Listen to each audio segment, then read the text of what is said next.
అధ్యాయం 2 సబ్బాత్ మరియు హనుకా లైట్కు సంబంధించిన నిబంధనలు. మిస్నా 1 లైటింగ్ సబ్బాత్ లైట్ కోసం ఏమి ఉపయోగించాలి మరియు ఏది ఉపయోగించకూడదు. దేవదారు వృక్షం, పచ్చి అవిసె, పట్టునార, నీటిపై పెరిగే కలుపు మొక్కలు మరియు ఓడనాచుతో కాంతిని తయారు చేయకూడదు. లేదా పిచ్, మైనపు, పత్తి, విత్తిన నూనె, తిరస్కరించబడిన నైవేద్యాల నూనె, గొర్రె తోక నుండి కొవ్వు మరియు టాలో ఉపయోగించబడుతుంది. నహుమ్ ది మొడైట్ కరిగిన టాలోను లైటింగ్ కోసం ఉపయోగించవచ్చని చెప్పారు. అయితే పాఠశాల విద్యార్థులు కరిగించిన మరియు పచ్చి గడ్డిని ఒకేలా నిషేధించారు. గెమెరా విక్సిలాచ్ సోదరుడు రబ్బానా నెహెమియా ముందు రబ్బీన్ మరియు అబాయి కూర్చున్నారు. అతని సోదరుడు మరణించిన తర్వాత అతను నెహెమియా ది సెకండ్ పేరుతో ఎక్సిలాచ్ అయ్యాడు మరియు వారు చూశారు. అతను ముడి పట్టు వస్త్రాన్ని ధరించాడు. రబ్బిన్ అబాయితో ఇలా అన్నాడు, దీన్ని మా మిస్నాలో క్లాక్ అంటారు. మరియు అతను ఇలా సమాధానం ఇచ్చాడు, మా నగరంలో దీనిని షిరా పెరెండా మా మిస్నా. మరియు అతను మళ్ళీ చేరాడు, ఇది సాధారణ కలప మాత్రమే.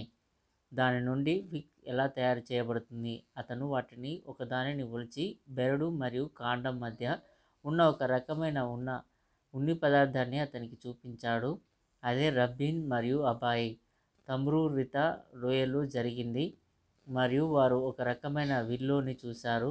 మరియు రబ్బీన్ అబాయితో ఇలా అన్నాడు, ఇది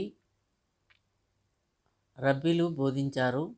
సబ్బాత్ దీపం కోసం నిషేధించబడినవన్నీ వేడి కోసం లేదా స్థిరమైన వెలుతురు కోసం నేలపై లేదా పొయ్యిలో అటువంటి మంటలు నిర్మించబడ్డాయి మంటల్లో ఉపయోగించవచ్చు.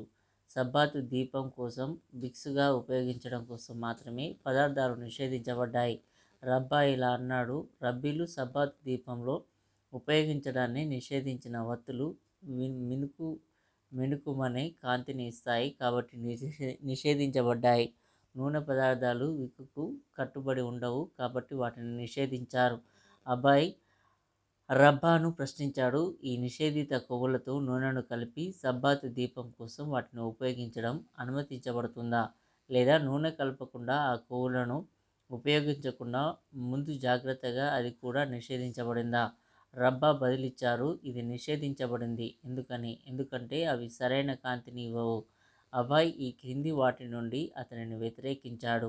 సిమియన్ గమలీలు ఇలా అన్నాడు, నా తండ్రి ఇంట్లో వారు గింజ చుట్టూ విక్ను గాయపరిచారు మరియు దానిని వెలిగించారు, అందుకే అది వెలుగుతుందని మీరు చూస్తారు. రబ్బా ఇలా అన్నాడు, సిమియోను చెప్పిన మాటలతో నాకు విరుద్ధంగా చెప్పడానికి బదులు గమలీల్ మొదటి తానా నిర్ణయంతో నా అభిప్రాయానికి మద్దతు ఇవ్వండి. మా మిస్నా ఒక చట్టం యొక్క రికార్డు వివాదాస్పదంగా ఉన్నందున ఇది చేయదు. ఇప్పటికీ మాస్టర్ యొక్క రికార్డు విరుద్ధంగా ఉంది. మిస్నా పూర్తి కాలేదు మరియు ఈ విధంగా చదవాలి, ఒక వ్యక్తి ఉపయోగించని వస్తువు చుట్టూ విక్కుగా గాయపరిచినట్లయితే దానిని వెలిగించడానికి అనుమతించబడదు. ఈ రెండు పదార్థాలు ఒక వ్యక్తి యొక్క ప్రయోజనాన్ని అందించడానికి ఉన్నప్పుడు ఇది జరుగుతుంది. అయితే నిషేధించబడిన పదార్థం కేవలం అనుమతించదగిన కలయిక మద్దతు కోసం ఉపయోగించినట్లయితే సిమియోన్ చెప్పినట్లుగా అనుమతించబడుతుంది. గమలీల్ నా తండ్రి ఇంట్లో మొదలైనవి కానీ అన్ని తర్వాత ఇది అలా కాదు. బెరోనా రబ్ పేరుతో బోధించలేదా? కరిగిన టాలో లేదా చేపల కొవ్వుకు కొంత నూనె వేసి సబ్బాత్ దీపం కోసం ఉపయోగించవచ్చు. ఈ పదార్థాలు తమలో తాము విక్కుకు కట్టుబడి ఉంటాయి కానీ రబ్బీలు కరిగిన టాలో లేదా చేపల కొవ్వును ముందు జాగ్రత్తగా నిషేధించారు. కరిగించిన పదార్థాన్ని అనుమతించినట్లయితే ఎవరైనా దానిని పచ్చిగా కూడా కాంతి కోసం ఉపయోగిస్తారు. ఈ పదార్థాలను నూనె మిశ్రమం లేకుండా ఉపయోగించకూడదనే ఉద్దేశంతో వారు కొన్ని నూనెల మిశ్రమంతో ఉపయోగించడాన్ని ఎందుకు నిషేధించలేదు? ఇది కూడా ఒక ముందు జాగ్రత్త చర్య.